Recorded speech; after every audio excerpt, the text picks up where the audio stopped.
Good evening and welcome to the February 5th Council meeting. I'm calling the meeting to order. Would you please join us in the Pledge of Allegiance?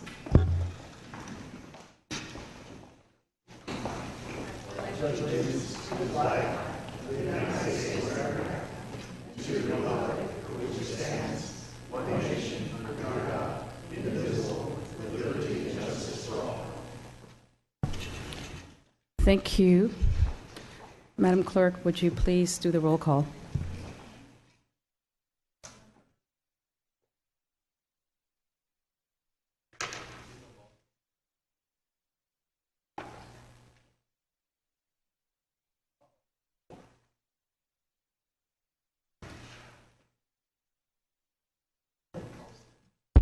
Councilmember Irwin? Yeah. Here. Councilmember Price? Here. Councilmember Adam? Here. Mayor Pro Tem Fox? Here. Mayor Bill Della Pena? Present. All right, and at this time, I don't think we have any requests for a continuance of any public hearing or agenda item. None? Okay. And now we go to special presentations. Tonight, for our special presentation portion of our meeting, we would like to invite Barry McComb. Barry McComb is our Cultural Affairs Director, and he will share some very exciting news about the theater's 20th anniversary celebration. Good evening, Mr. McComb. Good evening, Madam Mayor, members of the Council. I am here tonight to talk to you about the 20th anniversary coming up. Not only is the 2014-15 year the 50th anniversary of the city, it's also the 20th anniversary of the Civic Arts Plaza.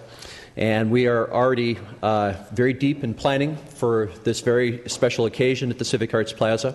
And what I've passed out to you earlier this evening is a ballot that we have created. We've decided that we want to make the 20th anniversary season a season by request with input from our local community.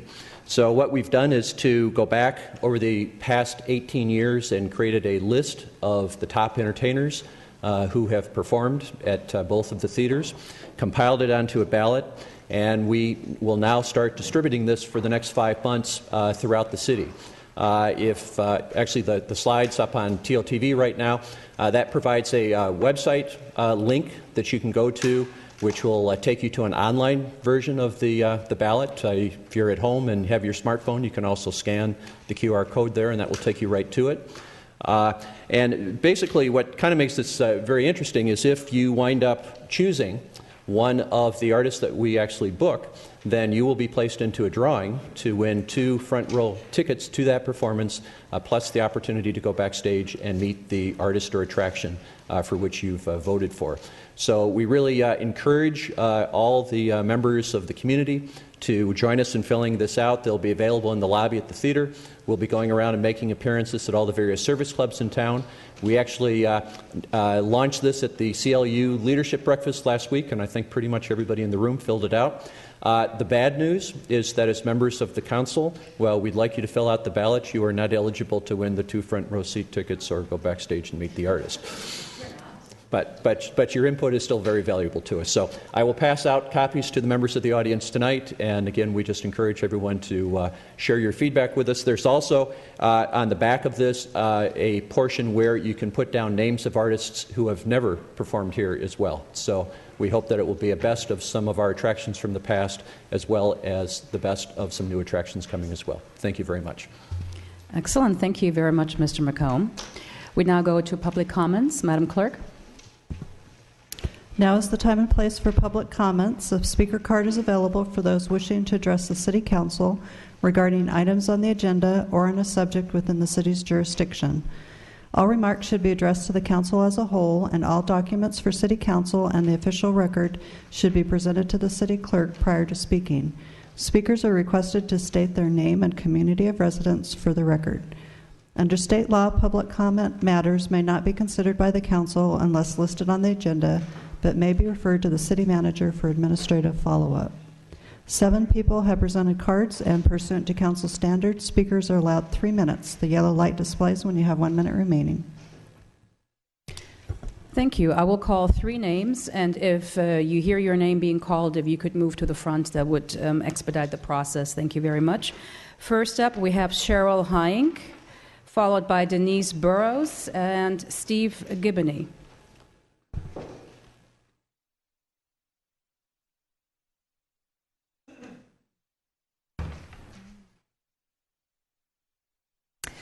Good evening, Madam Mayor and City Council. Hello, I am Cheryl Hink of Thousand Oaks, better known at this time as Sheriff Cheryl, coordinator of the annual Conejo Valley Crop Hunger Walk. We march on March 3rd this year as we celebrate our, drum roll, our 35th year here in the Conejo Valley. And we support hunger walks throughout the world here. As you can see, we have mighty big shoes to fill for our walk. CROP is the fundraising arm of Church World Service, and that stands for Communities Responding to Overcome Poverty, And that is what Conejo Valley folks, old and young, have been doing for 34 years in the Conejo as they support hunger relief charities. There are about 2,000 crop hunger walks that happen nationwide. Thousand Oaks ranks 35th in the nation in donations. Imagine that. Just behind the big city of San Jose. How awesome is that? We are so good.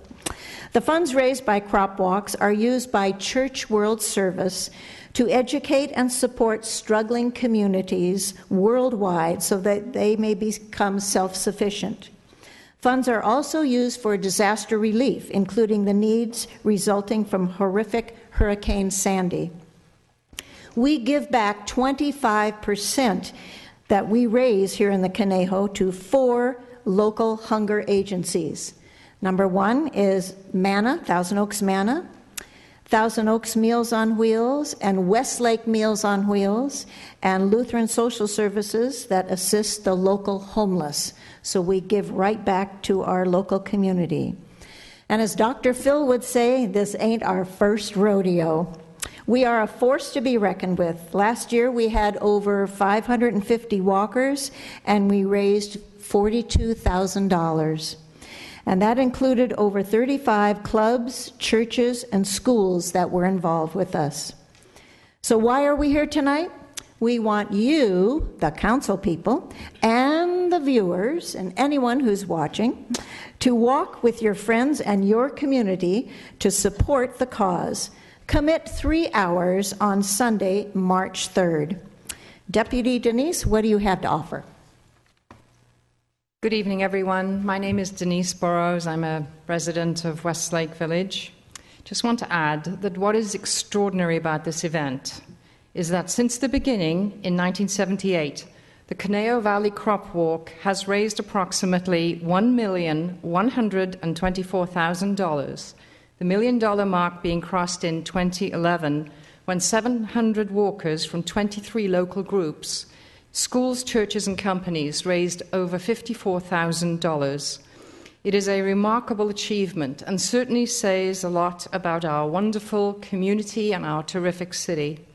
That we are right behind San Jose, which has a population of just under 1 million, is amazing to me. So kudos to the city. Please sign up, either by walking or by sponsoring a walker, which you can do online. Thank you. And it is super easy. Our path begins and ends at California Lutheran University at the sports complex. Walkers use envelopes for donation and bring them to registration, or better yet, you can sign up online. You can choose to walk 6 miles or 4 miles. There's even a 20-minute campus stroll. It's all good. We don't care how long or how far you walk. Registration is between 12 and 1, and the walk begins promptly at 1 on Sunday, March 3rd. So won't you join our posse? I'd like to leave an envelope with Mayor de la Peña and several with the clerk, and I challenge the City Council to form a crop hunger walking team for March 3rd. What a statement for our city. So adios, amigos. I'll see you on March 3rd. Thank you. Thank you so much, and good luck. Thank you. Our next speaker is Steve Gibney, and I hope I'm pronouncing the name correctly, followed by Sharon and Donald Senegal. Good evening. Steve Gibney from Thousand Oaks. Gee, I wish our problems were as small as the problems that the women ahead of me were speaking of. We have much, much, much bigger problems in this country, folks. I brought to you an article tonight. It's from the Daily Mail Online. Inside Apple's Chinese sweatshop factory, where workers are paid just £112 per hour to produce iPhones and iPads for the West. Factories are covered in suicide nets to stop workers leaping to their deaths. 18 people have killed themselves at the facility. That is the plan for this country. We have been hijacked by 6 megabanks, 6 global megabanks, and they are consolidating power into the hands of very few right now. It is happening all through stealth, through Agenda 21, and through a lot of other programs. You wonder how they're going to do it? They're going to stage false flag events, just like they planned to do in Operation Northwoods, which was declassified. That was signed by the Joint Chiefs of Staff, Lemnitzer, under the Kennedy administration.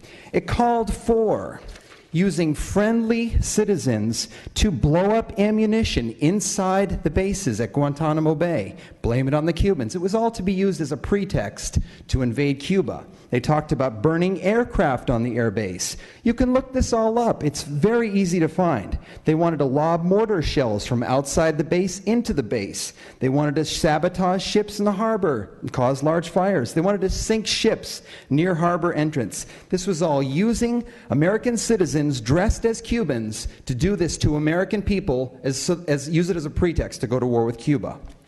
Looky here, look what they've come out with now. The MIAC strategic report from 2009, where they talked about the modern militia movement. See, they knew ahead what was going to happen. They knew that people who were constitutional people were going to rise up. So what did they do? They labeled anybody who leaked secret reports distributed to the Federal Missouri Information Analysis Center, lists Ron Paul supporters, libertarians, people who display bumper stickers, people who own gold, or even people who fly the U.S. flag, equates them with radical hate groups. Oh, also wearing blue jeans under the FBI Communities Against Terrorism, holding gold, taking pictures or videos, you're considered terrorists. And if you don't like it, they've got internment and resettlement operations for you, which is the internment camps that they've set up. It's been funded, it's been built, they are their people. They talked about using the PSYOPs to basically re-educate you. And there talks about how they're going to process you by your Social Security number. It's all out there to find, people. It's very easy to find. NDAA, right here, you can read the document. Talks about indefinite detention of American citizens in this country. And we just found out that the government now has legal basis to assassinate American citizens. Good luck. Thank you. And next speakers are Sharon Senegal and Donald Senegal, followed by Nick Kidwai.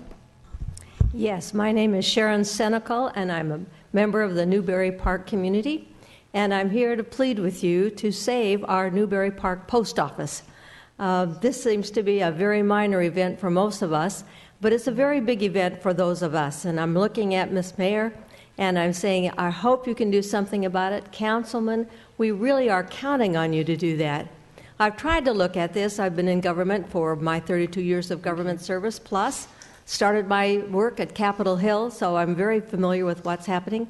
Spent several years serving in the White House, not as the president, but as some lackey, in charge of the Worldwide Women's Program, nationwide and worldwide.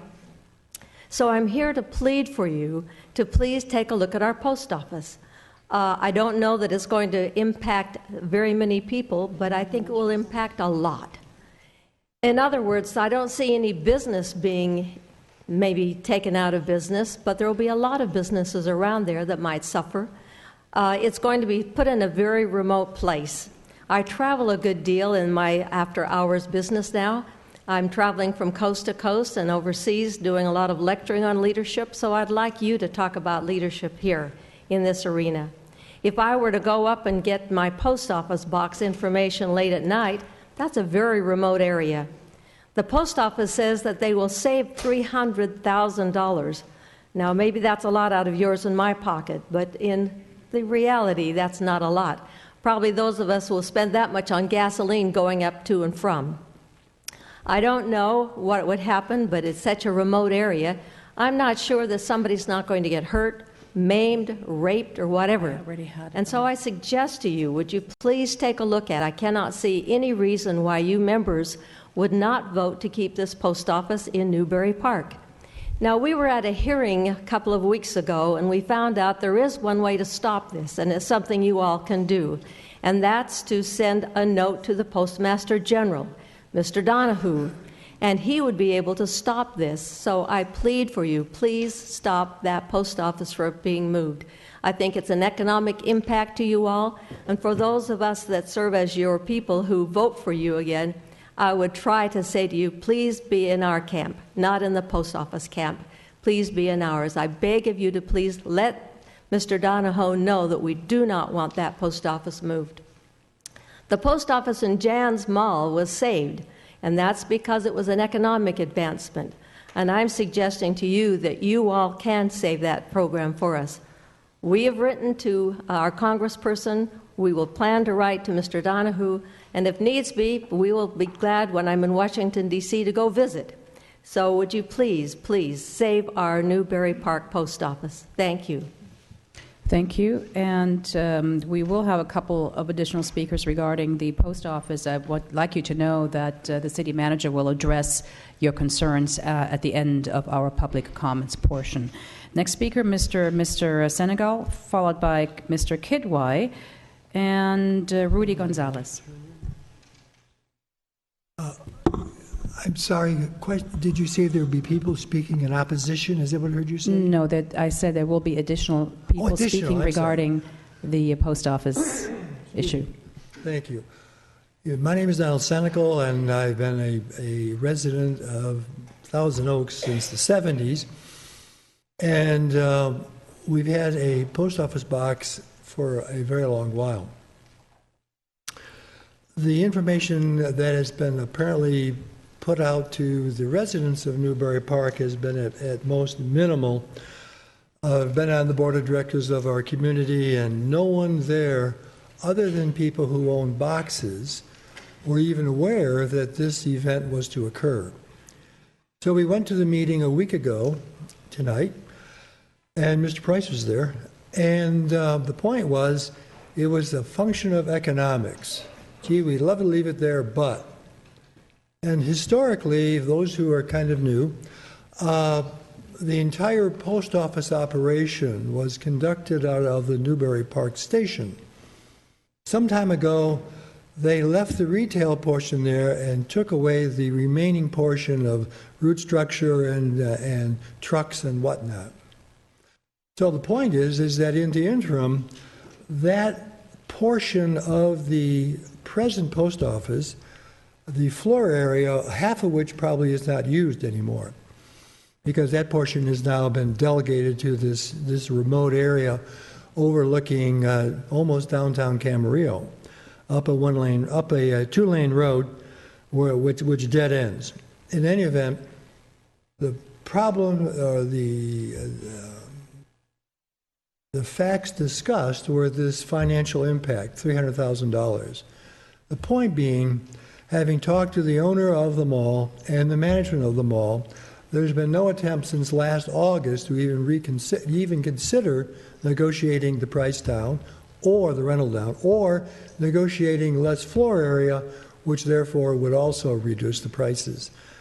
And the impact of less business, that all of the businesses that are there aren't going to move up on the hill. They're going to go right next door to the brown people that live in the same mall. And so we are requesting, hopefully, that the post office does not seem to want to negotiate, and that is what occurred in the mall, in the Jan's Mall, and as a consequence, that post office is still there. The entire city, the entire district of Newbury Park will be severely impacted by this. There is no transportation up there. Anyone will not be able to visit only by taking a cab. Thank you very much. Thank you. Next speaker is Nick Kidwai, followed by Rudy Gonzalez and Sharon Moret.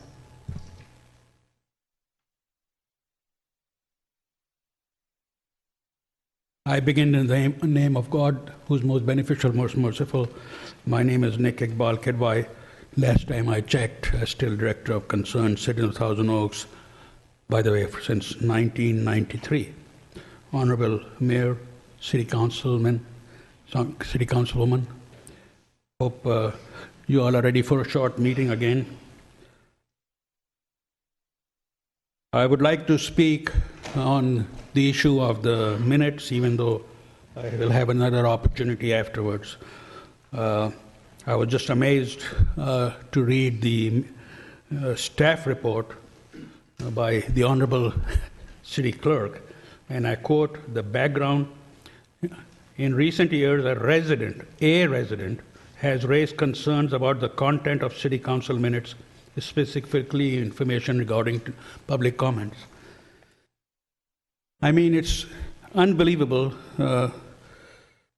If TOTV will enlighten the council, that's the late Malcolm X. And since the time is limited over here, I ask you to read about him and what he felt, the reason he changed his name to X. Because, one of the most degrading things that you can do to somebody is, one is to not take their name, and the second that happens over here, you ask a question or you make comments and then you're completely ignored. That's the second most important. Well, these minutes discussion have enlightened me in the sense that I was even surprised. I know most people don't know what minutes are, what is involved in it, but I was just shocked at the number of people who do not know how important they are, because I did send a lot of emails, I made some phone calls, and people are just confused. And that's one of the reasons the city clerk is correct. Hardly anybody else complains about them because they don't really understand them. And in the 3 minutes, I cannot do justice to it either. If TOTV can show, those are the minutes of this body from May 4th, 1999. And these are the public comments. And I will show you the public comments afterwards as to the ones that are done right now. But people spoke like Robert Weaver. Even the street address was given about the 12% grade on the Borchard Road and the safety concerns. Mr. D'Souza spoke about the Borchard Road safety also. Trish Kellogg spoke again about the same issue. Gina Smurthwaite spoke about Lohio open space. Jeanette Welling spoke about the open space. So you know what is happening. And these minutes are important, and they are foundation and building blocks for democracy. And I hate if the council does not take legitimate action to correct this deficiency tonight. Thank you. The next speaker is Mr. Rudy Gonzalez, followed by Sharon Moret and Andy Levine.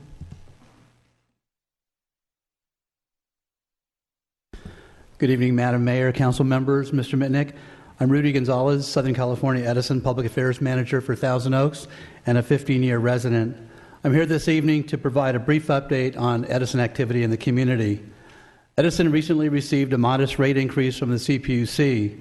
This will allow us to continue to invest in our infrastructure upgrade program. We will continue to inspect and identify equipment that is deemed susceptible to failure so that we can replace on a proactive basis rather than on an emergency basis. We'll continue to install equipment that will add flexibility to our system that will improve reliability.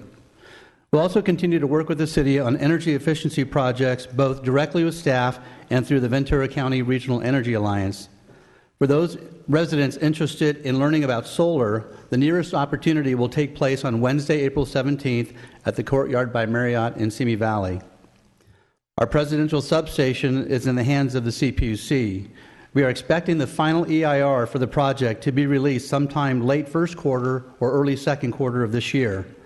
Following the release of the final EIR, there will be opportunity for more public input.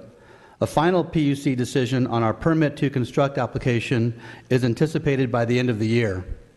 Public safety is a focus of our corporate messaging over the past couple of years.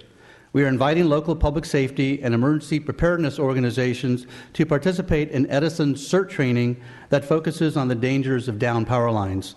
We'd be happy to schedule a session with any Thousand Oaks organization that wishes to hear the presentation.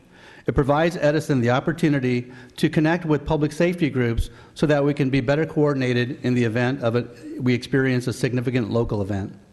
For those nonprofits in the community, I want to let you know that our grant request window is now open. Please go to edison.com for information on how to apply for a grant and a description of our core giving areas. I'm glad to report that just last month, I presented checks totaling $30,000 to the Greater Conejo Boys and Girls Club to support their STEM learning and robotics program at each of the club's 6 locations.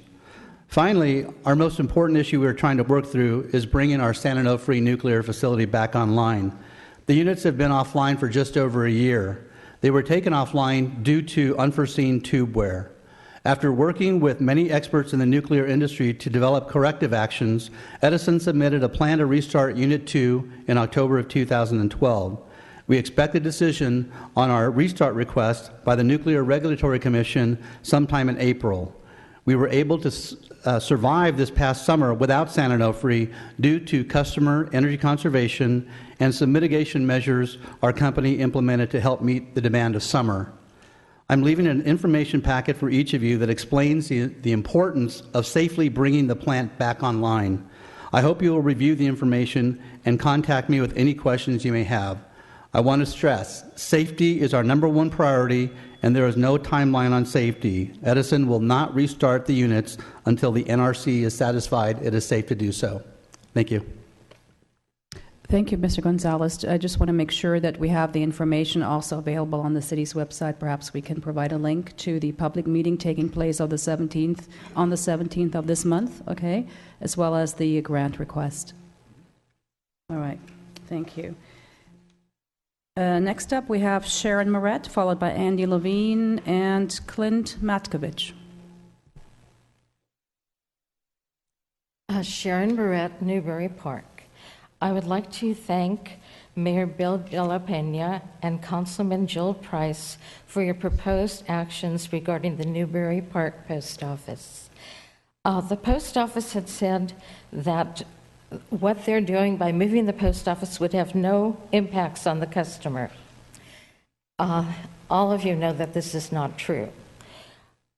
Basically, our predecessors, our leaders of Thousand Oaks, had the wisdom to organize our city in a smart way so that businesses, the post office, the library, markets, banks would all be close together. And our, unfortunately, transportation system is really not functioning very well, but nonetheless, if we get to any of those places, we can walk to the other places.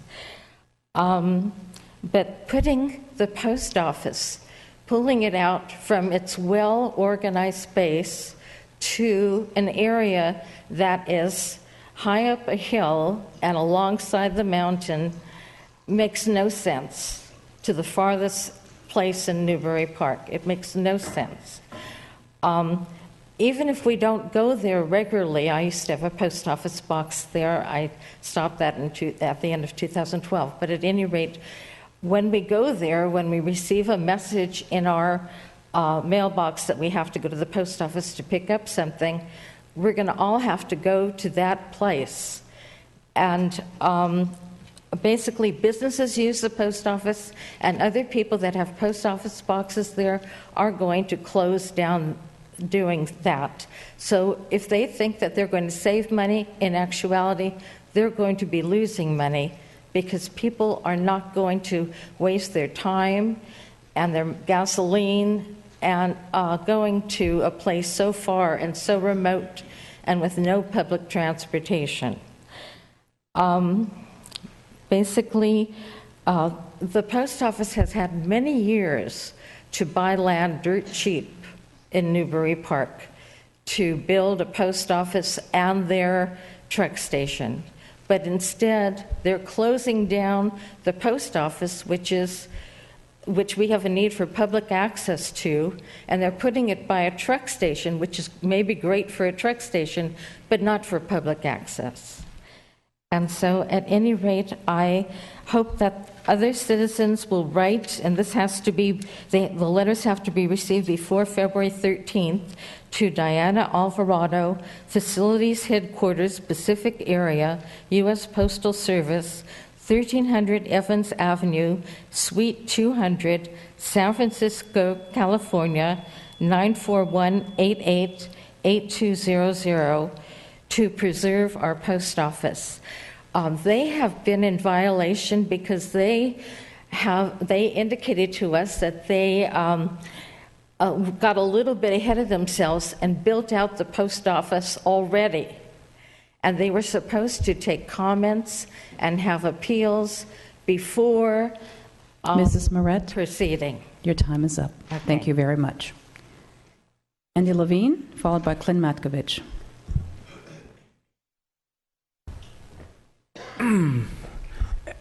Andy Levine, Newbury Park, California, and I just want to speak up about the post office. I think if they're going to waste money with Lance Armstrong, how much money the post office paid for that guy, they could be saving our post office in Newbury Park. I think it's just ridiculous.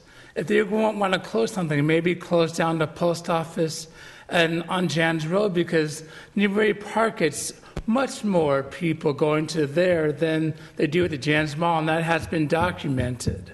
And I just want to thank Joel Price for coming to the meeting last week. And like I said, it's going to be more in Camarillo, so they should be calling it the Camarillo Post Office. And the disabled people that have to use public transportation won't be able to go up all that hill because the bus won't be able to go. And so I think this is a real bad idea, and I hope people will put pressure on the post office to do the right thing. Or if people are going to be dropping their post boxes and just go to UPS, buy the stamps there, or go to the market, buy the stamps there. So the post office is doing a very bad thing to the people of Newbury Park. Thank you. Thank you, Andy. Our last public speaker is Clint Matkovich.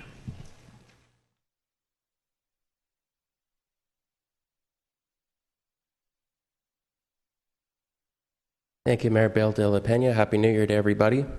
My name is Clint Matkovich. I'm a lifetime 31 resident of the community. As we begin the new year, we take the time to reflect back to the past, but we also look forward to the future. January marked the Conejo Recreation and Park District's 50th year event of operation. The CRPD has had much success, and being a lifetime resident, I can say with confidence that it has offered me many fun and exciting opportunities as a child, as well as many opportunities to this day. As we spend this year commemorating what the Park District has offered all of us in the past, let us also be sure to look forward to the next 50 years. Let us work together to ensure that the community secures better employment opportunities and programs for the growing senior population, as well as better programs that will serve the youth of the Conejo Valley. We must also better assist facilities like the Stagecoach Inn Museum. This museum is currently underfunded by the Park District and cannot adequately fund its effort to construct a new visitor center or even make simple repairs to its parking lot. This museum is a cornerstone of our community and provides many educational programs for our children. We must also make an effort to ensure that places like the wetland at the end of Alice Drive and Newbury Park become open space so that we can continue our community's tradition of protecting the land as well as providing recreational opportunities to our people. The CRPD surely has had its fair share of challenges like any other park district in the past, but it will overcome them and be stronger when it's all said and done. Let us all work and look forward together. Thank you. Thank you. This concludes our public comment section for our council meeting, and City Manager Scott Mitnick will address some of the concerns that were raised by the speakers tonight. Madam Mayor, members of the council, we will certainly follow up with some of the informational items. You heard the Hunger and Crop Walk coming up on March 3rd at CLU. We'll put that on the city's website and provide a link to the event. Same with the Edison items that you heard, including the April 17th rate case hearing. And most importantly, too, the nonprofit grant application process that Southern California Edison provides for the local nonprofits. With respect to the Newbury Park post office relocation decision, four people spoke, I'd actually like to ask our Assistant City Manager, Mark Watkins, to bring the council up to speed, because there was a conference call today on this issue, and you have some more current up-to-date information, if that's okay with the mayor. Okay, very limited. Just an update. So you say very limited, Tracy. When you start waving your hands, I'll stop. But okay. So, Madam Mayor, members of the public, we do share many of the same concerns expressed by the citizens here tonight. We had a conference call with the folks that had run the meeting last week to do some follow-up. We were assured that the process is far from over, and that there is a report that will be compiled from the folks who did that meeting. That will be submitted to their executive staff for decision. The city will be submitting a comment letter as part of that process. The time frame is uncertain as to how long before a decision will be rendered, but they did tell us that once that decision is rendered, there is an appeal process and an appeal is possible. We did arrange last week's meeting, and so as soon as we heard of this, the first thing we brought up with the Postal Service was the need for public outreach and public meetings, and so the city was the one that arranged last week's, and we have encouraged them to hold further outreach meetings also to obtain input. We also are very understanding of their fiscal realities, and they've made those very clear, and asked them to look into different options, including automated postal centers, additional collection bins, and some other things. The most difficult item for them to mitigate is post office boxes, which do have to have that physical reality there. But we are continuing to follow up. We'll continue to see where they go. We'll submit a city response letter and keep council posted as need be. And just to be sure, that city will be submitted before the deadline within the next 13 days. Okay, thank you. All right, and now we move to item 7, which is the consent calendar. We do have for item 7D a supplemental information in the green packet here, and we also have speakers. Are there any items that anyone wishes to pull? Pull 7C, please. 7C, Madam okay. Mayor.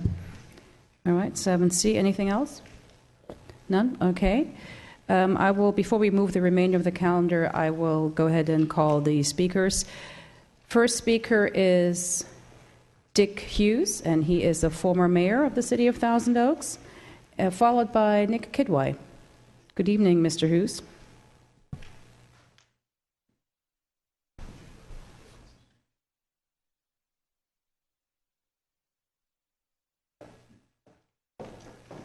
Good evening, Madam Mayor, members of the council, and members of the staff. I just have a couple of comments regarding item 7C. I didn't hear the discussion just a moment ago. Was that item pulled? Or what item was pulled? We did pull item 7C, yes. It has been pulled. Yes. So it will Would you not like be to discussed speak? this evening or discussed later this evening? It will be discussed as soon as you and Mr. Kidwai have submitted your comments. So it is going to be discussed. It has been Just pulled, not- yes. It will be discussed. Okay. Yes. Well, my comments are very brief. Just in reading the statement in the Exhibit A here, if I can find it, to authorize the mayor or Andy Fox to serve as a facilitator for upcoming mediation meetings between the applicant and the property owners in that area.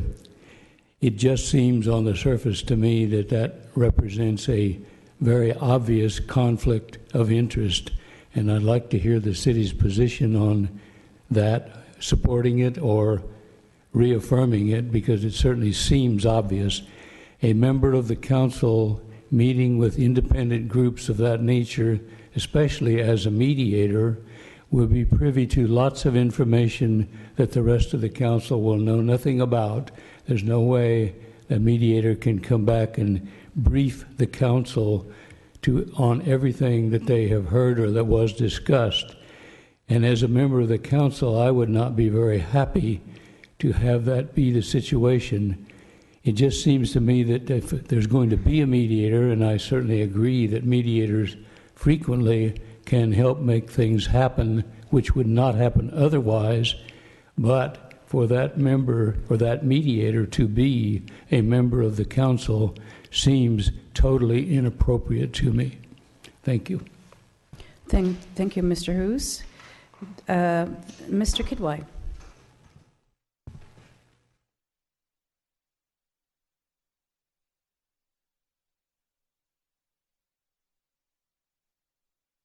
Mick Kidwai, resident of Newbury Park, Director concerned Citizens Thousand Oaks, Honorable Mayor.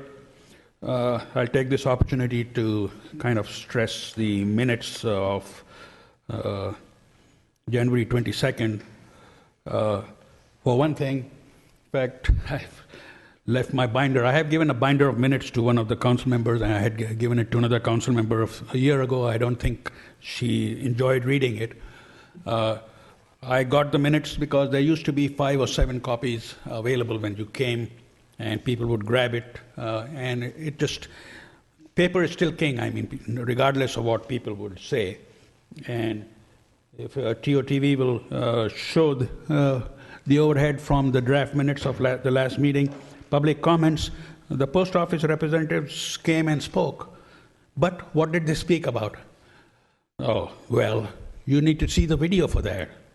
The YMCA people had a nice talk and gave some information, but no information in the minutes. You don't need that in a written form. I mean, it's all on the Ethernet, on the cloud. That's what I found out. The clerk never mentioned that, but that's the bottom line, is you don't need to have it in writing.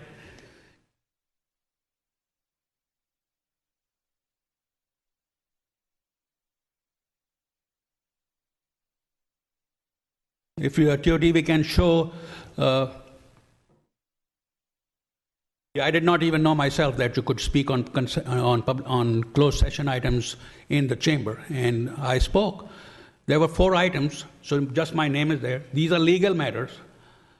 I mean, which of the 4 items did I speak on?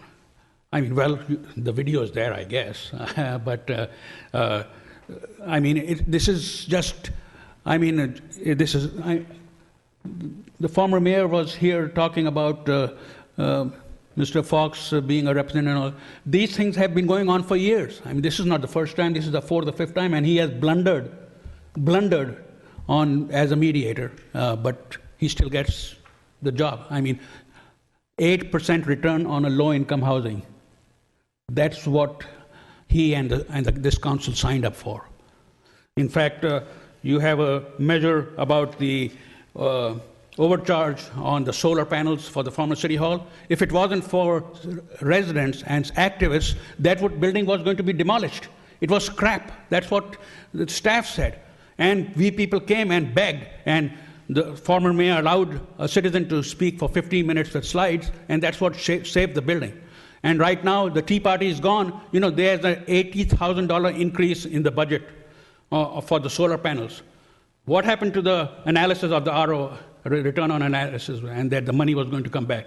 I mean, it doesn't make a difference in this chamber. It's really horrible. I don't like to be a critic, but how can you praise Caesar?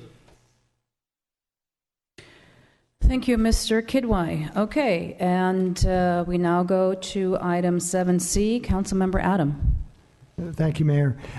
So we have a situation here where a developer wants to build some homes on a plot of ground in North Ranch, and the surrounding neighbors are opposed to it. They appeared before us, and the council granted them a continuance to try to work out something between the two parties.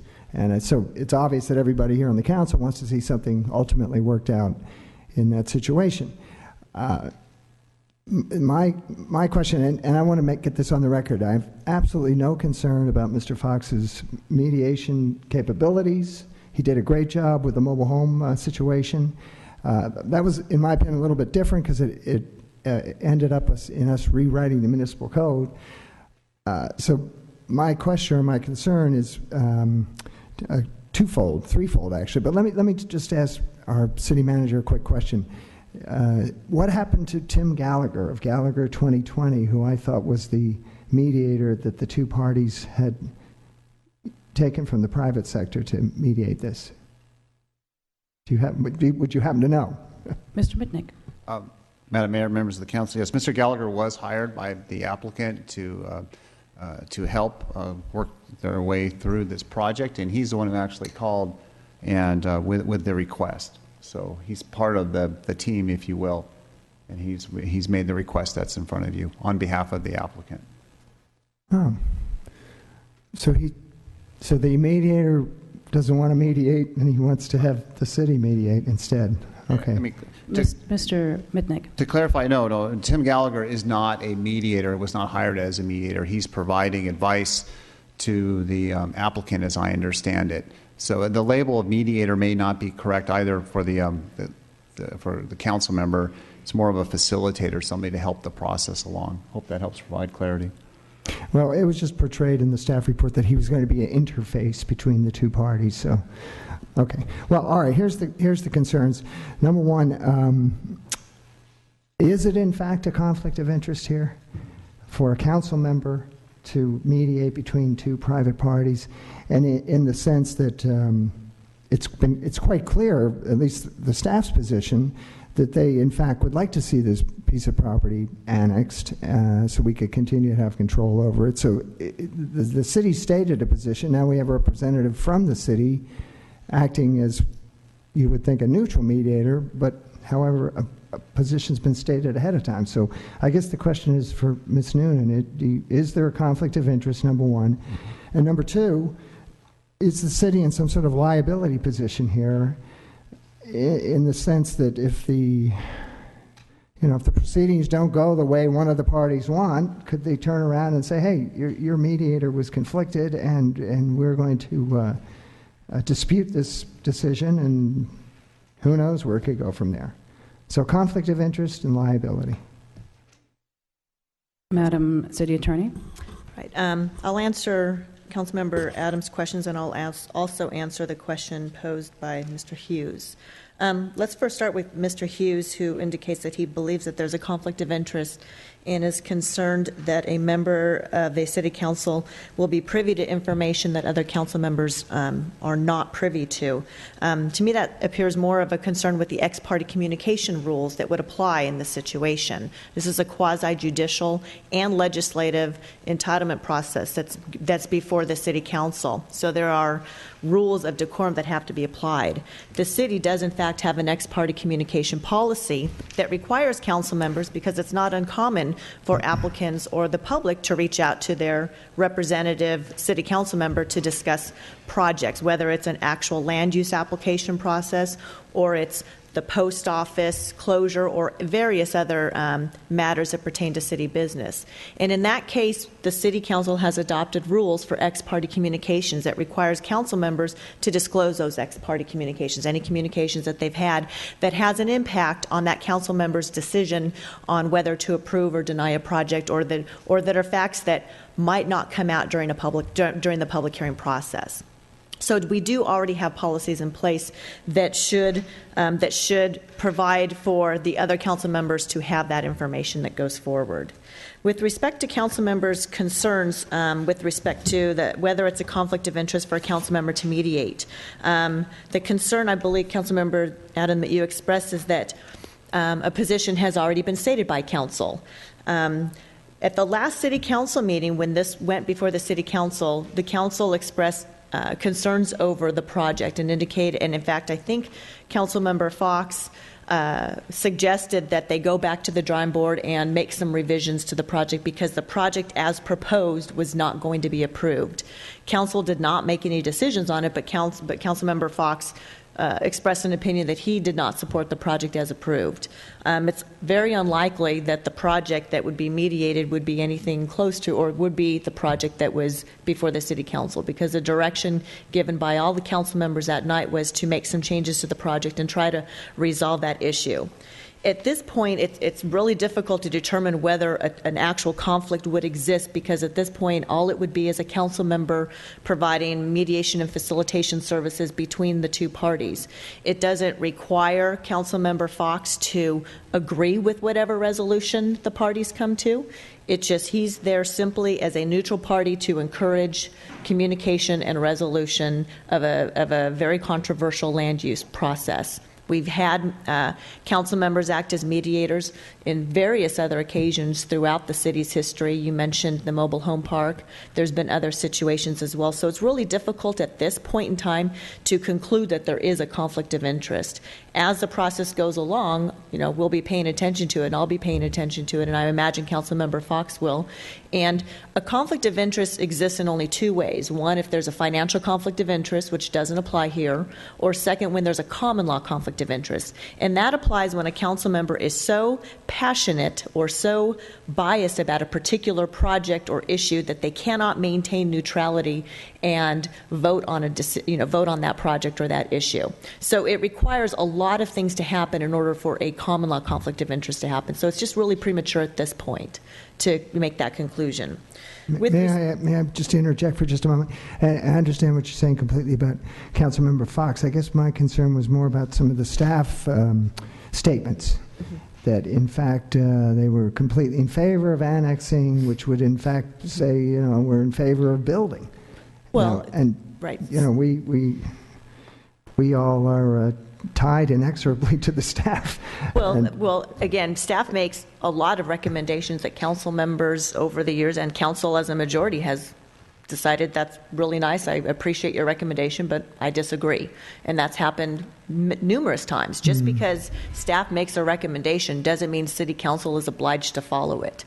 And there are several times where city council does not follow staff's recommendation. So I'm not concerned about that. The only conflict of interest rules that would apply here are the rules that apply to the ultimate decision makers, and that's the 5 of you that are sitting up here. So when you're looking at conflict of interest in this case, you have a council member who's supposed to be a neutral party that's trying to facilitate resolution, but it doesn't compel him. First of all, it doesn't even compel him to vote at the end of the day. He could decide at the end of the day he doesn't want to even vote on it if it does in fact come back to the council. But at this point, it doesn't mean that there's a conflict just by virtue of a council member's participation. Yes, you have to be cognizant of it, but it doesn't, by definition, cause a conflict. And then with respect to your concern with any type of city liability, I'm not concerned with that. One thing that I'm actually doing, and we've done in the past when we did the mediation, is that there would be agreements. There would be kind of ground rules for the city's participation in any mediation. And the ground rules would be, we'll provide these services under certain ground rules. And at the end of the day, all the parties have to acknowledge that you might not be able to resolve the issue. You always try as hard as you can, but it might not be possible. And that's something that both parties would have to acknowledge, or both sides would have to acknowledge. Hope I've answered your questions. All right. Yeah, more or less. Just a couple other quick thoughts. Okay, so the thing comes back to us ultimately to vote on.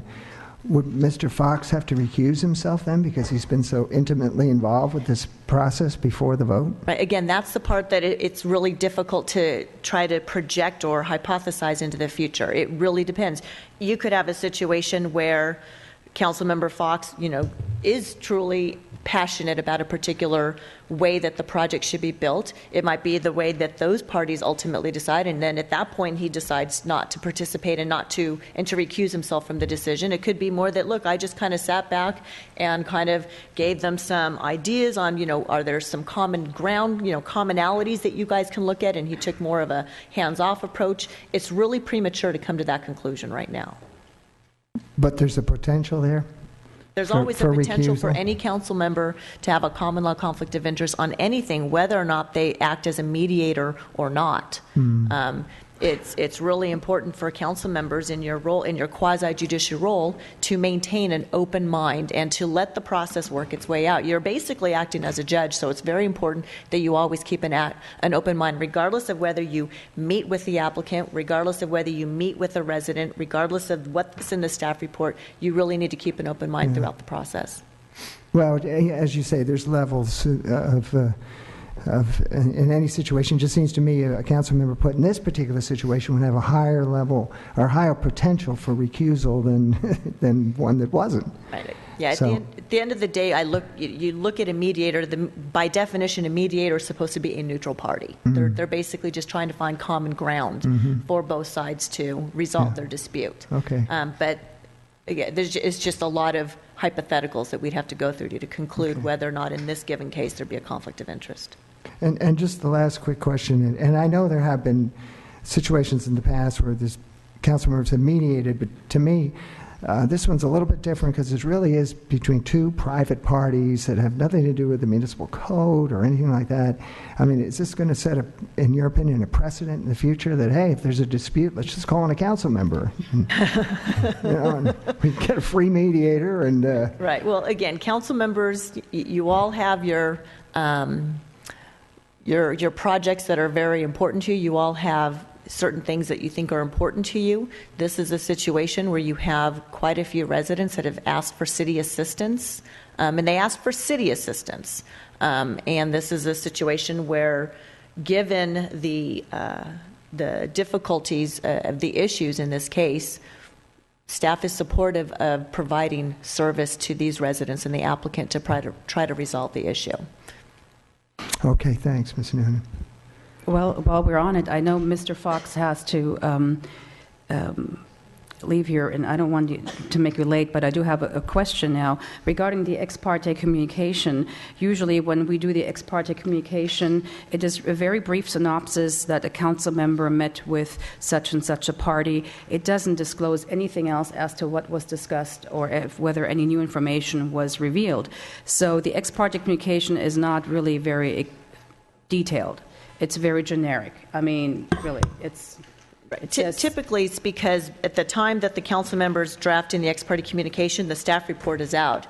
I would like to believe that if council members have information that they are privy to that is not in that staff report, the council member should disclose that. And Councilmember Adam, you and I have had these conversations over years past, and it's a good practice. If you're going to be making a decision based on information that's not in the staff report and it didn't become available during a city council meeting, then council members need to disclose that. But typically what ends up happening is the ex parte communication, that is the memo that is filled out by council members, I believe, are filled out after the staff report is done, and most of, if not all, the information is already in the staff report.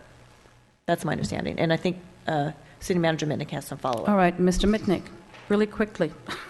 Madam Mayor, members of the council, as spelled out in the staff report, there will be regular updates to the council on this process. So you will be kept up to date. You will know what Mr. Fox knows as he goes through the process. Thank you.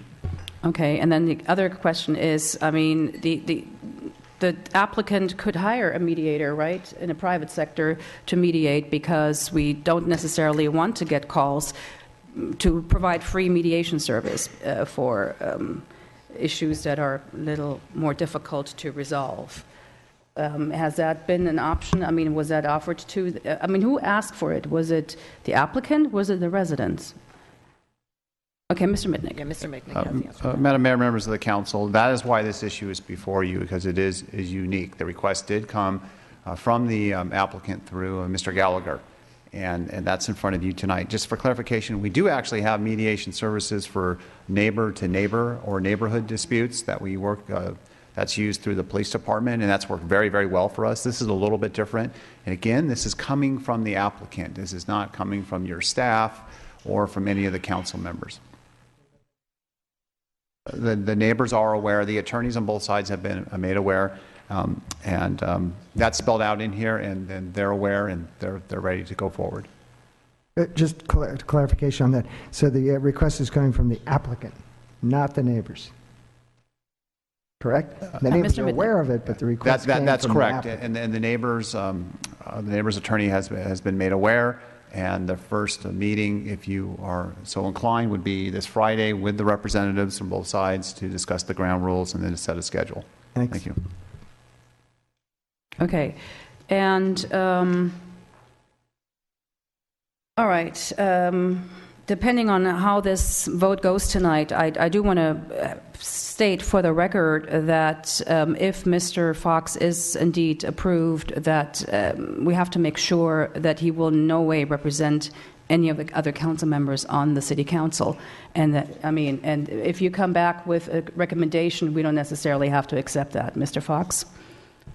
Yeah, a couple items just for clarification. First, every time that the city is approached for us to assist with an issue that it was unable to be resolved at the council, certainly if I'm asked to be involved, I bring it back to the council. I don't do any ex parte mediation or anything else. I will say to the council, over the years, I could not count the number of neighborhood issues that I've been called on and have actually mediated issues between neighbors, whether it's a barking dog issue or the kid throwing the ball over the fence.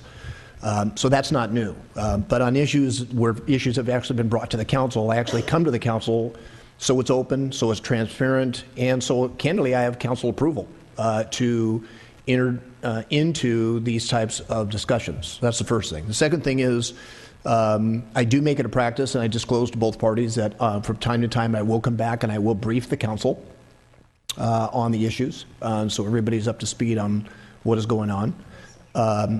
We do it in closed session, generally.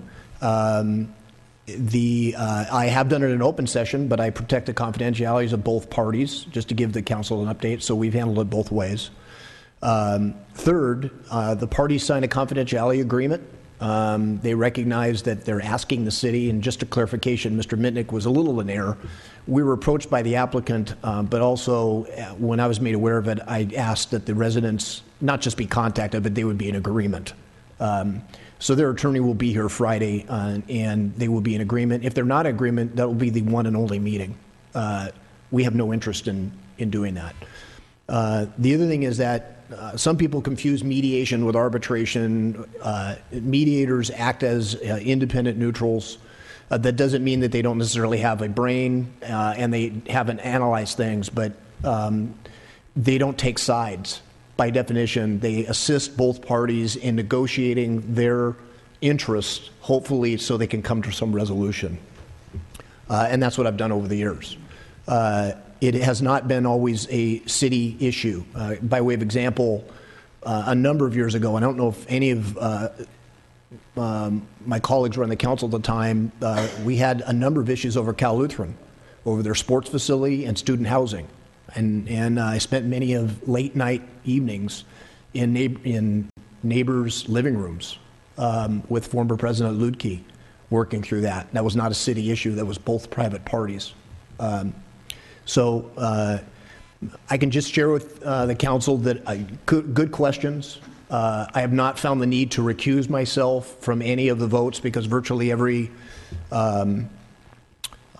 mediation that we've been involved with actually has been resolved. Even the mobile home park issue, which I know you were very well aware, I didn't think we were going to have success with that. However, I will say, and I make it a practice, as the council is aware, I don't talk publicly about things prior to council hearings. I've never done that. That's certainly not going to do that if I'm involved as mediator, but I would just share with the council that if I felt at some point down the road that for whatever reason I couldn't have an open mind towards whatever application might be, I would recuse myself. I have no problem doing that. And I share that with the parties. I would also point out that even if the parties, and I think the city attorney pointed this out, the way you get agreement at a mediation is both parties have to agree. The mediator has no part in the agreement, none whatsoever. So the only way we have an agreement is when both parties have actually come to the council and say, hey, we agree with this. We've agreed with this. Technically, I'm not required to vote for that. I could have my own opinion on that even though I mediated the agreement, I could have my own personal opinion, and I don't think this is good, and as a council member, I could vote no. I'm not obligated to vote yes or no, or vote at all. So I just will share with the council that I think this is good government. I think people should be able to come to their local city councils and ask for assistance where we can. And it has been, I think, very successful over the years. So I note the council where they're coming from. I make it a point, Madam Mayor, to let them know I'm not speaking for the entire council at all. And by definition, mediators don't even speak for themselves. You're not doing a lot of, this is what I think you should do. You're actually reframing issues and clarifying issues and trying to find some common ground with the two parties or three parties or whatever it may be. And so that's really the process. Thank you, Mr. Fox. Also wanted to state that the initial vote or the first vote on the project was not to annex, and then the second vote was to give them time to work things out. So I want that to be on the record as well. Are there any additional questions or comments? Just since there's been discussion on this, I'm going to portray to the council, I'm not going to vote on this. So this will be the four of you that decide whether we participate or not. But I'm not going to vote yes or no, simply because there's been this discussion. And I welcome the questions and I welcome the inquiries. Those are good, but I'm not going to vote on this. So okay, so you will just abstain then, I would imagine. Okay, right. Very good. Mrs. Irwin. I have a few. Do you have questions or? Oh, okay. So no. I think he didn't hear that I. Okay, called so you. I'm actually very interested in having Councilmember Fox mediate this issue. He has done this a number of times in the past, and I think that is one of the greatest skills that he brings to the council. He's had some very good outcomes, twice with the mobile home parks, and then a number of years ago, a very similar situation. Councilmember Adams was the Ventu Park development, where basically the residents were very unhappy with the development that was going to go in. He went in and met with both sides, and they came up with a solution that both sides were happy with. So I think we would, I think it would be unwise not to utilize his skills, especially with the track record that he has. The reason I think it's important in this case, I know initially we voted not to annex, and I think the one problem was that the developer never met early on in good faith with the residents. And so if the residents are not interested in this at all, then that's one thing. But I think to see if there is any solution that the residents and the developer are happy with is something that was never looked at. So I think it's very important to have this last step in the process. Thank you. Mr. Price? Thank you, Madam Mayor. I just want to say that I have every confidence in Mr. Fox's ability to remain neutral. He is not advocating a position, as he stated. He would never do that. That isn't the job of a mediator. He has, again, as was stated by Councilmember Irwin, been very successful in the past. This is a project or a proposed project that the council's already gone against the staff's recommendation. So, and he voted against the staff's recommendation. So that, I think, shows his neutrality. And I would certainly be in favor, and I think it's in the city's best interest that we allow him to serve in that capacity. Thank you, Mr. Price. I don't think the issue here is who the mediator is. It's just whether we should even mediate when there are private parties available or mediators in the private sector that could help the private parties which are trying to resolve this issue. So everybody knows Mr. Fox's record on mediation, and so the person is not the issue here. It's as I said, private sector mediation. Any additional comments? If I may, I completely understand that. What I'm saying is that I think that he would be the best person to do that for the reasons that have been stated up here by several other folks, himself included. Okay, very good. Thank you. Mr. Adam. Well, I don't disagree with anything Mr. Fox just said, your record in mediation has been exemplary. I just can't help but think there's a bit of a perception issue here on this particular one. I guess you got to look at them case by case. And, the mobile home park was one thing, Kowloon was another thing. To me, these are two private parties, and we've given them direction to work together and come back to us with a solution. And I just feel that they should do that on their own. I don't want to see you jeopardized in any hearings as far as having to potentially recuse yourself. I value your opinion. I want you to participate in the ultimate decision on the thing. And I guess, like I said, case by case, this particular one, I feel a little uneasy with it, to be honest with you. So I would rather see them get a private mediator. Okay, and if there are no additional, Mrs. Irwin.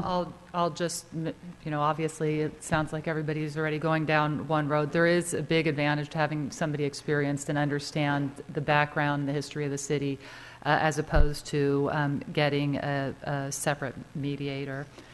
And as I mentioned before, this case is exactly the same as what he mediated on Ventura Park. So this is not this would not be the first time that he's done something like this.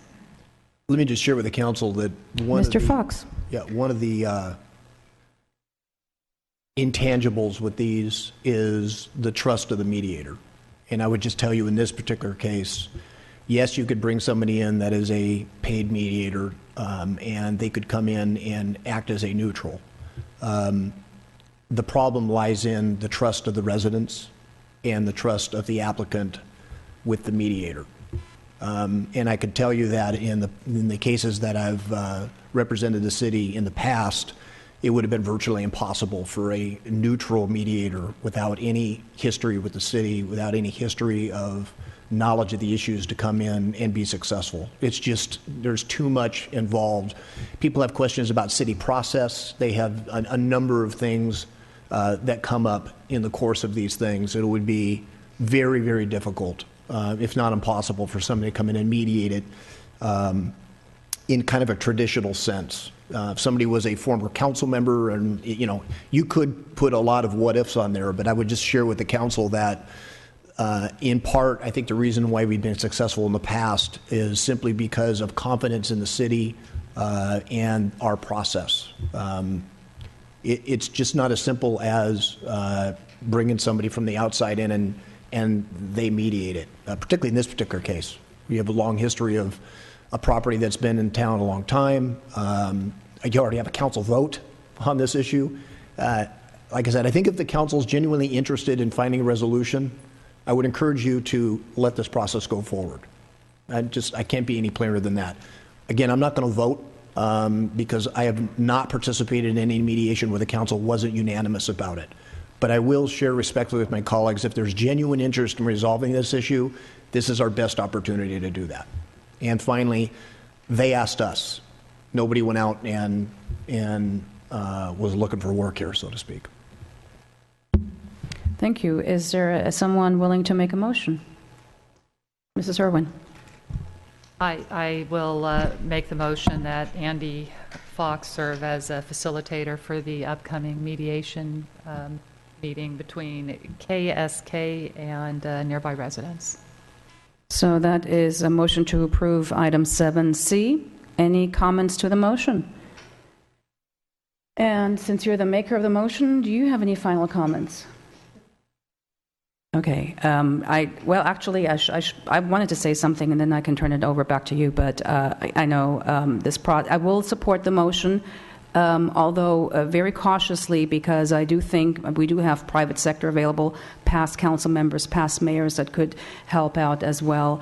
And trust is a big issue. That is absolutely true, Mr. Fox. And I can think of a couple of mediations that didn't work out very well because there was no trust in a mediator. But I don't see that necessarily being the case in this case. So it remains to be seen on Friday whether the residents are on board or not, and we will find out sooner or later. So I will approve this motion cautiously. Mrs. Irwin. That's it. Please vote.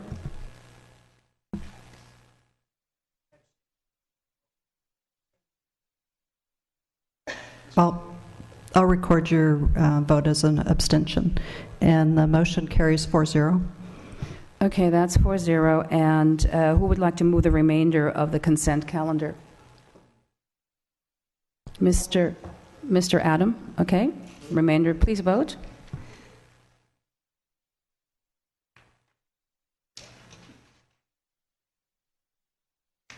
I'm waiting for Councilmember Fox and Irwin to vote. Mr. Fox, Mr. Irwin, we need your vote on the remainder of the consent calendar. And the motion carries 5-0. Okay, now it's... Sorry, it was Mrs. Irwin. Madam Mayor? Yes. With your permission, I'd like to excuse myself for the balance of the You meeting. may. All right, very good. Have a nice Go evening. Warriors. Yes, have a nice evening. All right. You do, Madam Clerk, you need to do the second reading for item 7H, right? Yes, I do. The second reading for 7H is an ordinance amending Thousand Oaks Municipal Code relating to zoning maps and changes in zoning classification of property located 3499 Grande Vista Drive, Zone Change Z 2011-70569. The applicant is Frank Morosco. Thank you. And we now move to the department report because there are no public hearings, and that report will be introduced and presented by Mrs. Lawrence. Thank you, Mayor and council members. Our Deputy City Clerk, Antoinette Mann, will present the report, and then we'll both be available for questions. Okay.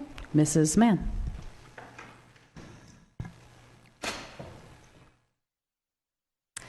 Good evening, Madam Mayor and council members. The City Clerk Department has been asked to present a report on our City Council minutes format and how our minutes are prepared.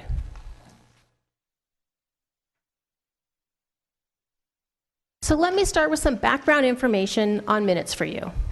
First, they are official records. They're documenting your decisions and actions. It's showing your compliance with laws, and they're treated as evidence in a court of law.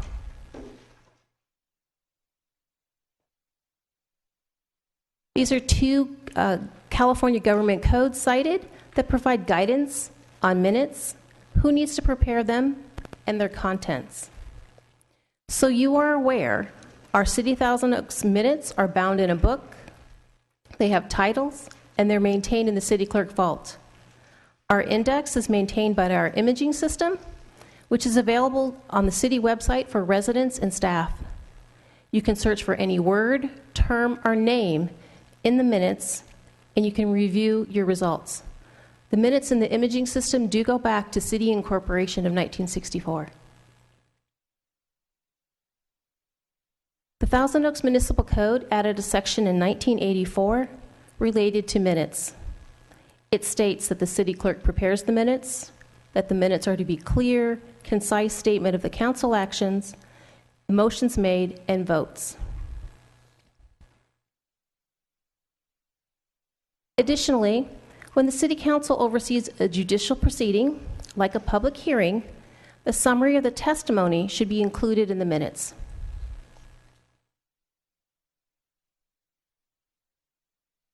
There are various types of minutes, and they've evolved over time, changing from semi-verbatim to action minutes. The result is to always prepare minutes with council action in the most efficient format. The contents of the minutes need to be accurate, clear, objective, easy to read, and have a logical flow. How the data is gathered to formulate the minutes has also evolved. We have gone from transcribing with shorthand to voice cassettes to currently using a digital copy. Staff reports now contain more detailed information, including recommendations that assist us with preparing and accurately recording City Council actions. Over the years, City Council and the City Clerk have taken action to make minutes more efficient as industry standards and technologies advance. In 1993, briefer action minutes were adopted. In 2003, there was a refinement made on the public input. Narrative related to public speakers was reduced, except for public hearings, where the position of the speaker is noted pursuant to our municipal code. There is no legal requirement to provide narrative City Council minutes. Public input per the Brown Act requires the public to have an opportunity to participate in public meetings and to address the City Council. Thousand Oaks has a very liberal policy of allowing multiple opportunities for the public to address the council. When the public appears before the council, their name and city of residency is reflected in the minutes. The City Clerk Department conducted a survey on the minutes formats. We surveyed 14 cities representing Ventura County and our neighborhood communities on what type of style of minutes they are producing. As shown here, 12 produce action minutes, 1 a synopsis, and 1 semi-verbatim minutes. Our current format is within industry standards, and as pointed out in our staff report, there is a variance in the narrative included on public input. Cities with a similar format to Thousand Oaks include Agoura, Calabasas, Oxnard, Santa Barbara, and Ventura. Technology has changed the way minutes are produced, maintained, and even how supporting documentation is available. This change has allowed staff to be more productive and cost efficient, and to record the minutes in a true action format. Video streaming minutes increases government transparency, and accountability, allowing residents to watch and view verbatim minutes live or on their own schedule. Meetings can be watched from your computer, TV, and even your smartphone. You can access them directly from the city's website 24/7. In 2006, the city implemented Granicus video streaming. In our Media Vault, you can watch all City Council meetings since 2006 with no editing, allowing residents to hear and see all dialogue and action taken. In conclusion, technology allows residents to watch and hear verbatim recordings of our City Council meetings. Our current minutes are consistent with industry standards, which allows the City Clerk staff to produce the most efficient and succinct record of your actions. Therefore, staff is recommending that the City Council minutes remain in their current action format. And staff is available to answer any questions. Thank you, Mrs. Mann. Are there any questions for staff regarding the minutes? Mrs. Irwin. The list in the agenda has that 8 of the 14 cities have a brief narrative, and I guess that's of public comment, right? Because we have a brief narrative of public hearings. That is correct. And so what is to put in a brief narrative of, I mean, it looks like the majority does that, to put in a brief narrative of the public comments, what does that require? That would require the City Clerk staff, in addition to noting the individual's name and city of residence, we interpret their comments. So let's say in public comments, if they had multiple items, we interpret their comments to list them on the minutes. But it's not labor intensive, really, is it? It would be labor intensive because we would be going back to listen to the digital copy to hear exactly what they had to say so that we accurately interpret and reflect what they've said on the minutes. And may I just interject, Mayor and council members? And it also would depend on different meetings have different public input, different amount of agenda items, so the workload would depend on each particular minute and what the speakers are saying. So the minutes right now are put together just basically during the council meeting, and then for these cities that are doing narratives on their public comments, they basically they're looking at the tape after, is what you're saying. It's probably a variety of things. If they're clear cut, they may catch that all at the council meeting, or if they need to go back and interpret or contemplate what they want to put in the minutes, they would go back to the tape and review them. So for a typical meeting, it's typical Thousand Oaks meeting right now, how much time, I mean, let's say average, do you spend going back to do the narrative of the public hearings? Very minimal for public hearings because we take their position that they put on the speaker card, whether they're in favor or opposed. Okay. All right. Thank you. All right. Any additional questions? None. I will call Mr. Nick Kidwai, who submitted a speaker card.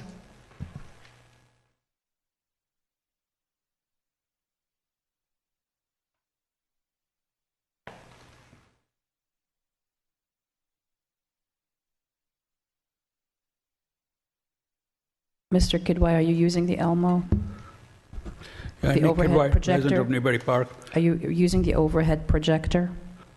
Yeah, I will need it, but not right Okay, away. because then I will ask TOTV to keep it up a little longer, because every time you show something, it's on there for 5 seconds and it disappears. Thank I you. feel like an applicant, and I should really get 15 minutes. But all levity aside, I know most citizens don't understand the importance, and they would if they came to the well and spoke. I'll just start out by TOTV showing the first one that I think you can see that the city clerk said that all these minutes are available, and I have used them. I've never had any problem, but today I tried twice, and it said I was attacking them, and they denied me service. I changed the browser, still was the same thing, so I guess maybe they know they don't like me. But the real issue is, the thing that came out was that staff and the legal people think that the TV is going to take over the printed word. And that's one of the reasoning for not giving the position, because the minutes the video is saved. I did not realize for a long time, and I don't know how long it will be saved.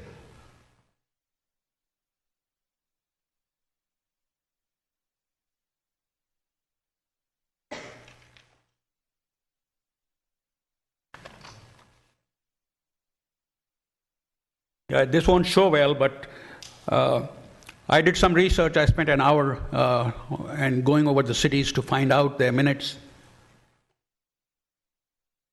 And I thought the city clerk had made an error about Moorpark, that they list their speakers, and it said one speaker spoke on public comments and just one speaker.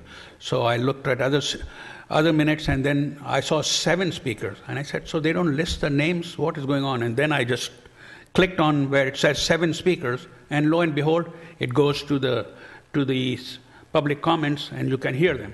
And I tried to get the names, and I was in a hurry because this was business time, and I couldn't even get one name in about 5 minutes, and I gave up.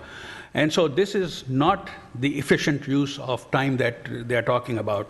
This is not efficient use of taxpayer funds, and it's really not good for anyone in the long run. And this is what is the abuse of technology. I worked for AT&T and MCI, and the phone trees that they have come out with, who likes that? That you spend 3 minutes. Do you want service department A, or you want service department B? Or B is not available, and no, that's an invalid thing. And there are legal issues. This is a legacy that you want. I know this will be overturned by the courts. Sure, it saves time for the staff. And to be honest, what happened in '93? This is the legacy of Zena. I was here. She used to make a lot of issues about the minutes, and Fiore and the council said, okay, we won't put these explanations. So I appreciate that the council has taken this thing in. Mr. Price, I have a PAL button, as you can see, so I hope I will get some extra points for that. Thank you. Thank you, Mr. Kidwai. And Mr. Kidwai was our only speaker regarding this item. And, I had a question, Mr. Kidwai. Oh, for Mr. Kidwai, go ahead, Mr. I want to Price. make sure that I understood you correctly. You clicked on the link that you had to the Moorpark speakers, and you were unable to discern the names so that you could, enough to where you could write them down? It was because I was in a hurry and I didn't have. Just imagine, when for the auto mall sign we had 16 people. So if you want to get the names, you have to listen to even at 2 minutes, half an hour, or 40 minutes, and one of the reasons staff and the experts, there's always been audio recordings, but in audio you could not really go to a particular section. It was not that easy. And right now you can go into public comments, so you don't have to listen to the rest. But then how do you go into from speaker to speaker? There's no technology there, and there's no search technology available. So like if you are going to run for council again, and somebody wants to find out about you. You are a council member, but if there's a candidate that is there out in the public, you will not be able to research him like you would be. And I have given you the minutes. This is the minutes of 1999. I mean, this is king. I mean, if you can read this, I mean, you have to be crazy to read this stuff. And there are a few crazy people, but you need this for good democracy. I mean, you need this for this flag. You need this. I mean, it's unbelievable that I understand that even the mayor doesn't feel strongly about this. But I hope that all we are asking is that you already have pro and cons on the public hearings. Public comments have one line, just like I showed you before, and on the reports have one line as what was said. And that's the job of the city clerks. I mean, I did this in my composition class. You take a paragraph and reduce it to one sentence. Yeah, but Mr. Kidwai, you're acknowledging that you had difficulty in listening and transcribing those names, and the amount of time it would have taken you to do so would have been more than you had available to you. Isn't that? I think that's what I hear you saying. And I just don't want to put words in your mouth. Is that what you're saying? I think you completely misunderstood me about the video you're talking about.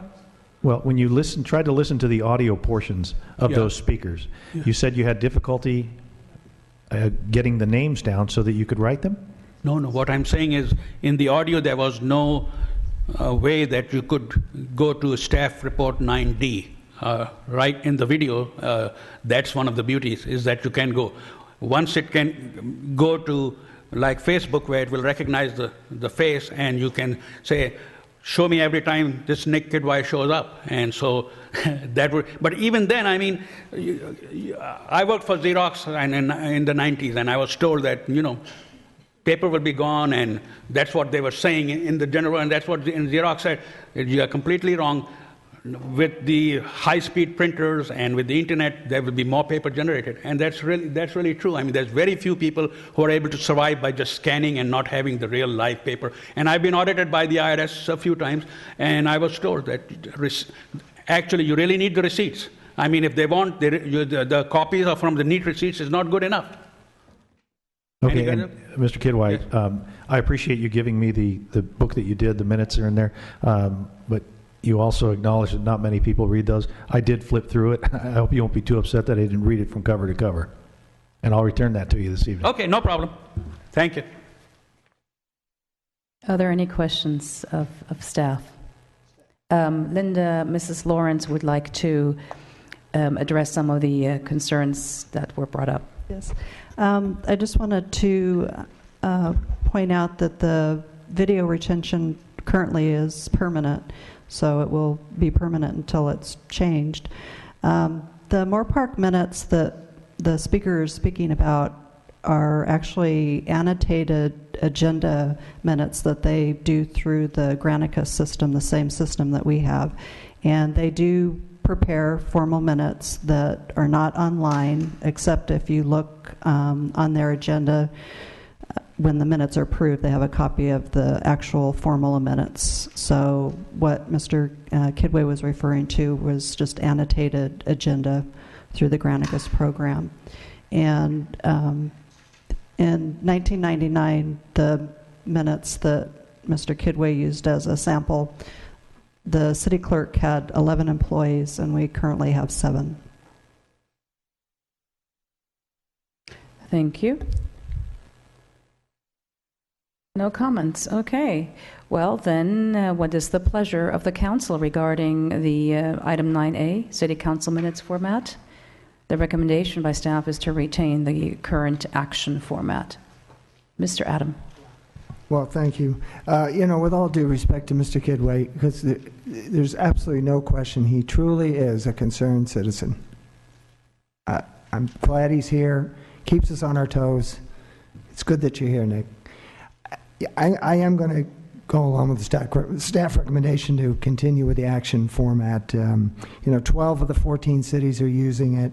It's efficient, it's cost effective, it meets both the government code and the Thousand Oaks Municipal Code. And yes, we do use this action format, but we do use the highest standard too, which is the verbatim format. We just don't write it out in words, we have it on video. Actual verbatim what everybody's saying, and you can get at it through the Granicus system. And in fact, as I understand it now, I don't watch it too often because I'm part part of it, but there's jump points so you can navigate easily through the different sections. This whole business of having the staff write out a narrative, it's subject to interpretation. And I'm not so sure we want to put the staff in that position to have to try to interpret speakers' comments. And certainly, as Ms. Lawrence pointed out, public comments are very liberal here in Thousand Oaks. There's lots of opportunities to make public comments, which I think is great. I think that's the way it should be. But, we could get into a lot of staff time here. If we had a hearing with 30 or 40 different individuals up there, and each individual had to be interpreted with a narrative, that you're talking quite a bit of time there. And as you just heard, our staff's been reduced from 11 to 7. So I think the action format's quite adequate here, and with the advent of the video, I think that is the real key. So I'm going to support the staff's recommendation and make a motion that we do just that. Thank you, Mr. Adam. Any comments to the motion? Mr. Price. Thank you. In that I was the one who asked for this review, I think it's important that I point out that the staff took a very thorough look at this. I happen to agree with their findings here and their recommendation. I live in a world or work in a world where the best evidence would be an audio tape of an interview that you've conducted, and rather than leave something up to interpretation. And I know that we have systems in place now, both video and audio, that allow us to do that. So with that, I am going to support the staff's recommendation. Thank you. Any additional comments? None? I would like to say that I really don't feel very strongly either way. It's always good to have more written information. But in hearing staff's presentation as well as reading the staff report, it seems to make sense that now in the digital age, we probably want to refer to computer online images and testimony. And again, it was mentioned that interpreting someone's comments is very, very tricky. And we probably don't want to open ourselves up to any further criticism for not interpreting comments correctly. So thank you. I'm glad that staff brought this to council's attention. Thank you, Mr. Price, because I thought, maybe we should take a closer look at it as well, and it doesn't hurt to do that. So I will recommend, or I will support the motion. Please vote. Oh, maker of the motion, final comments? None. Okay, please vote.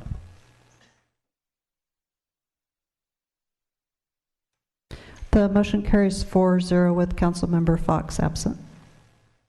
Thank you. That was item 9A. And now we go to item 10, which is the Planning Commission reappointment by Councilmember Irwin. I am asking all of you to support my suggestion reappointing Dan Roundtree to the Planning Commission. He's only been on the commission, I think it's been about less than a year, and he's doing a very good job, so I would like him to be my representative for 4 more. Okay. Are there any comments regarding the motion? None. Please vote.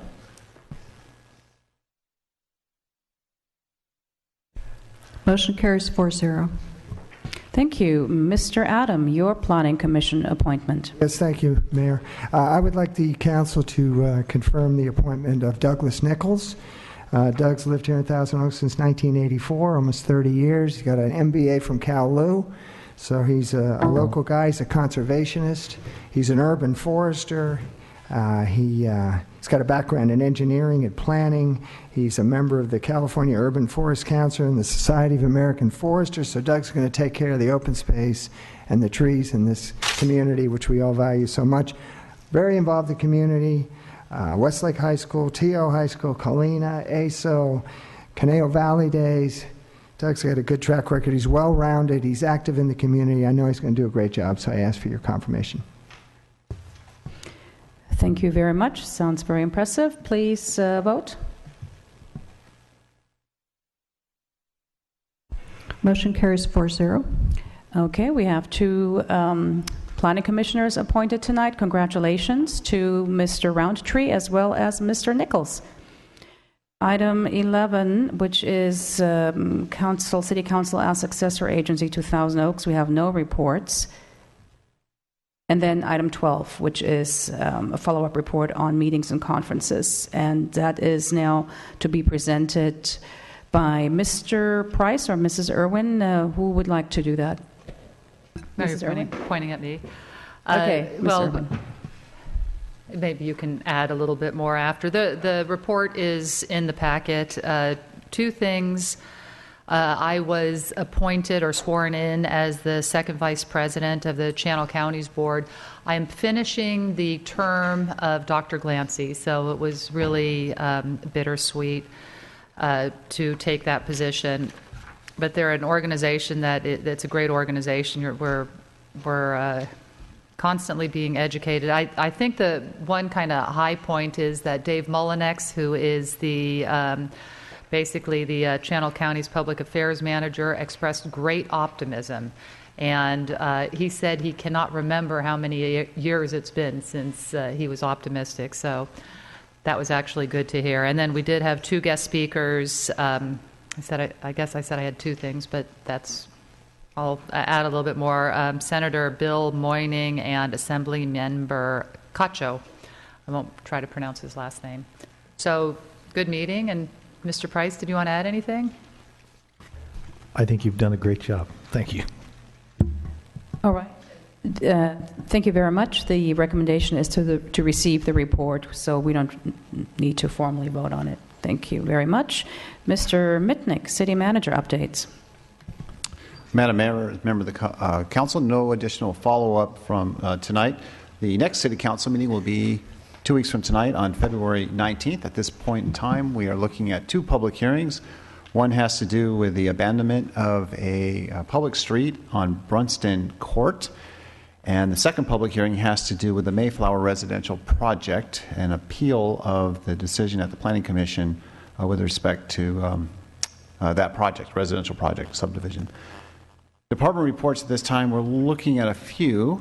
They may include the Conejo Valley Tourism Improvement Project. That's a collaborative effort with cities of Agoura Hills and Thousand Oaks and possibly Westlake Village. We have the Los Feliz Apartment Project, a First Amendment to the Owner Participation Agreement with the Area Housing Authority of Ventura County. Our Fire Division Chief Theodore Smith has left the building, but he will give a riveting presentation on the updating council on Fire Station 35, its relocation in Newbury Park.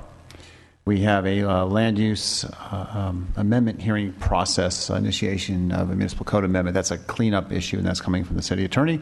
And then finally, we'll have the Capital Theater lobby renovation project. That's been in the works for a long time. That's it. Thank you, Madam Mayor. Oh, it looks and sounds like it's going to be a long night. All right. Let's see. Next up, we do have closed sessions to announce. Madam City Attorney. Yes, thank you. We have two closed session matters. Both of them are conference with legal counsel for existing litigation. First one is Ito versus State of California Department of Transportation, case number 56-2009-00363082-CUPOVTA. Pursuant to Government Code Section 54956.9a.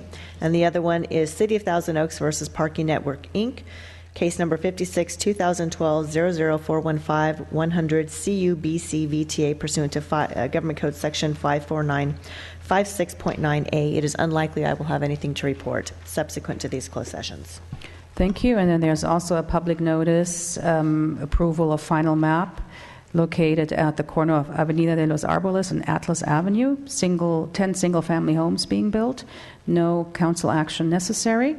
And with that, we will adjourn to the February 19th meeting.